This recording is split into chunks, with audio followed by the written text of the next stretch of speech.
All right, listen. Today, we gotta talk about Ye, aka Kanye, because a lot has been going on lately. So boom, last week he shut down with two massive shows, pulling in over 80,000 people. And get this, those two sold-out nights reportedly brought in around $33 million, which is wild when you really think about it. On top of that, Ye dropped his new album, Vultures, and it landed at #2 on the charts. Now here's the part that got people talking. It's believed to be his first project that didn't debut at #1. And the reason? Choppa took that top spot on the Billboard charts, which shifted the whole narrative. But hold up, it doesn't stop there, because this summer, Ye is set to headline in the UK. And here's where things start getting messy. Despite everything, his performance hasn't been canceled as of now. However, multiple sponsors connected to the festival reportedly said, "Yeah, we're out," and started pulling their support. According to the situation, it is starting to unravel after Ye was announced as the headliner. The report claims several brands backed out following the announcement of the 48-year-old rapper. And a big reason behind that backlash is tied to his past anti-Semitic comments that have sparked controversy over the years. Now listen, this is where it gets interesting, because it's not about some of the other wild statements he's made before. We're not talking about the slavery comments, the political takes, or the shots at other celebrities. None of that. This backlash is being framed as strictly about the anti-Semitic remarks, so that y'all understand what's driving these decisions. Even with all that, his appearance at the London-based festival is being positioned as a major comeback moment, especially coming right after the release of Vultures, which has already brought him back into the spotlight. But not everyone is rocking with it. Critics are speaking out heavily, including the mayor of London and several Jewish leaders. They've made it clear that they find his scheduled performance deeply concerning. Now, check this out. They actually addressed the backlash publicly. He acknowledged Ye's past comments as unacceptable, but still stood by the decision to book him. In his statement, he basically said forgiveness is becoming rare in today's divided climate, and he encouraged people to rethink their immediate reactions and consider offering Ye another chance. He also made it clear they're not giving Ye a platform for opinions, just for performing music people already listen to. Songs that are being played across radio stations and streaming platforms by millions, according to him. But even with that explanation, pressure hasn't slowed down at all. Many sponsors associated with the 2026 festival have been facing serious pressure to cut ties, and some of them have already backed out completely. So yeah, now let's take a look at which brands actually decided to walk away from this situation. All right, listen. First up is hold up. This is where things start looking really inconsistent, because not too long ago, they were out here promoting during those shows. So yeah, people are definitely calling this move hypocritical. And let's not forget, they've had a history with Ye, even working with him on commercials back in the day. Now, according to this might be one of the biggest hits the festival has taken so far. Pepsi officially pulled its sponsorship, even though it's been the main backer since 2015. Their branding was everywhere too, from the website to the event name itself, which was even called Pepsi Presents Wireless. On Sunday, a spokesperson confirmed the decision, saying they're stepping away from the festival completely. And here's the twist. This move came right after Lucas publicly calling them out. He went straight at Pepsi over supporting the event, bringing up Ye's past controversies in a very direct way. Lucas even posted on X with a sarcastic message referencing those incidents and questioning the decision. Now, shortly after Pepsi dipped, Nestle was followed right behind them. That's the company behind brands like Nesquik and Nescafé, so this wasn't small either. They made it clear that they raised concerns with the organizers and won't be sponsoring the 2026 festival. Then boom, Rockstar also pulled out right after. And get this, it turns out Rockstar and Pepsi are actually under the same parent company. Next up, PayPal stepped back by removing its branding from all festival promotions. According to PayPal, it was actually the main payment partner for ticket sales. They had already handled pre-sale tickets for the 3-day event and were scheduled for more sales rounds. But even with those plans, they've now decided to distance themselves publicly. Then you've got Elise, who owns Hodgepodge and also pulling support. They confirmed in a statement that they're no longer backing this year's festival. Meanwhile, other sponsors are still listed, but updates are pending. The Independent says they've reached out to multiple companies, including PayPal, for further comments. Now, despite all this chaos, Ye is still scheduled to perform all 3 days of the festival. The event is set to run from July 10th through the 12th. And yeah, this all lines up with his current comeback run after those recent shows in Los Angeles. But here's another layer. This situation also follows an open letter Ye published. In that letter, he apologized for his past anti-Semitic remarks and tried to explain what led to them. He blamed those actions on the effects of a brain injury, along with struggles tied to bipolar disorder.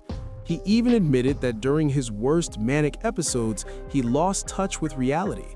And in his own words, he said he gravitated toward destructive symbolism, including selling controversial merchandise associated with it.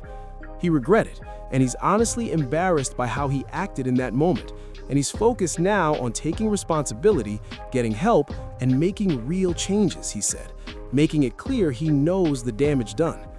He also made sure to say straight up that none of it excuses his behavior.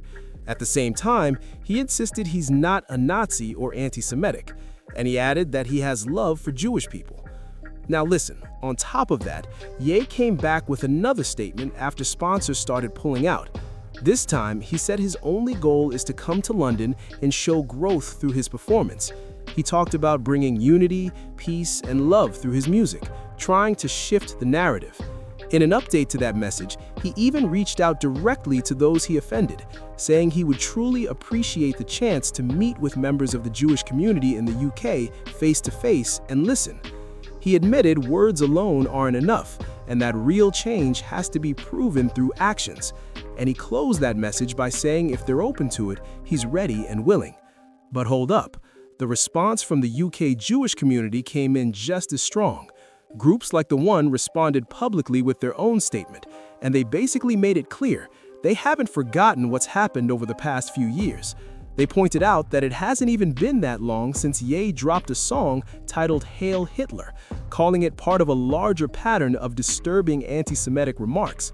They also brought up other controversial comments he's made about the black community, including the backlash over his statement about slavery being a choice. And even as he's apologizing now, they noted that his recent album still includes content they find offensive. So from their perspective, they want to see real, consistent change before believing any of this is genuine. And they questioned whether a major stage like Wireless is the place to test that sincerity. Still, they did say they're open to meeting with him as part of a healing process. But here's the catch.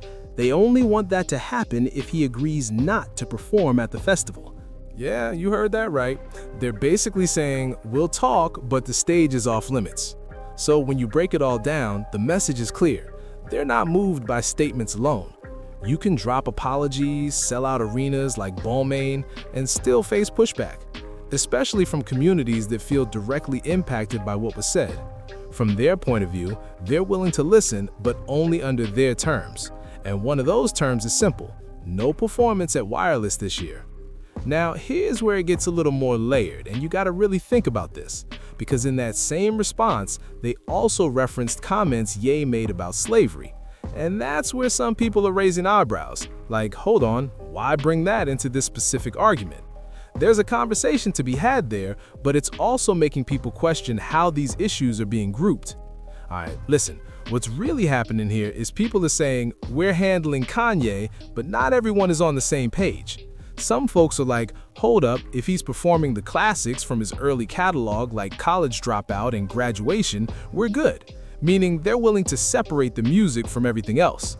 For them, it's simple. Ignore the controversy, show up for the songs, and enjoy the concert. But at the same time, not everybody operates like that, and that's where the divide really shows. In situations like this, some people believe in separating the art from the artist, while others say they can't support the person, no matter how good the music is. And you'll always have a group that stands 10 toes down with an artist, regardless of what's been said or done. Now here's where it gets interesting. They were still reportedly planning to move forward with Kanye as the headliner at that point. There were even talks and rumors about brands possibly stepping in, including speculation about replacing Pepsi, but those turned out to be based on unverified viral posts. So at that stage, people were watching closely to see if more sponsors would leave or if new ones would jump in. There was also talk about whether the festival could end up being funded directly or indirectly tied to Ye himself if sponsorships kept dropping. On top of that, there were rumors that he might do a separate concert as part of his comeback run. And if you zoom out, it's kind of wild, because his Los Angeles shows recently drew major celebrity attendance. People like Snoop, Pharrell, Chance, and Travis were all reportedly in attendance, showing strong support. So, on one side, you've got hype and industry backing in the US, while on the other, the UK response was much more critical and cautious. And that contrast is exactly why this situation kept escalating, because one region is embracing the comeback, while another is pushing back hard. Now, fast forward, this is where things took a major turn. Reports later confirmed that it was actually canceled, and according to Ye, he was blocked from entering the UK due to issues with his entry approval. Specifically, the UK Home Office reportedly withdrew his ETA, preventing him from traveling into the country. As a result, the festival organizers announced cancellations and confirmed refunds would be issued to ticket holders. They also stated that anti-Semitic comments in any form are considered unacceptable and acknowledged the impact of the controversy. At the same time, Ye has expressed that words alone aren't enough and that he still hopes to engage in dialogue with the Jewish community in the UK. But given everything that's happened over the past few years, many stakeholders are now questioning how those approvals were initially cleared. It's also worth noting that he was involved as a promoter for both the Los Angeles shows and the festival itself. So when you connect all the dots, this isn't just about one event. It's a mix of public perception, sponsorship pressure, international policy, and past controversies all colliding at once. Hold up. The wireless festival situation has already started stirring up controversy. So what's your take on all of this? And yeah, I already know Kanye West fans are gonna point fingers at Jay-Z, they're gonna blame Roc Nation, they're even going to claim that Roc Nation has long-standing ties with Pepsi.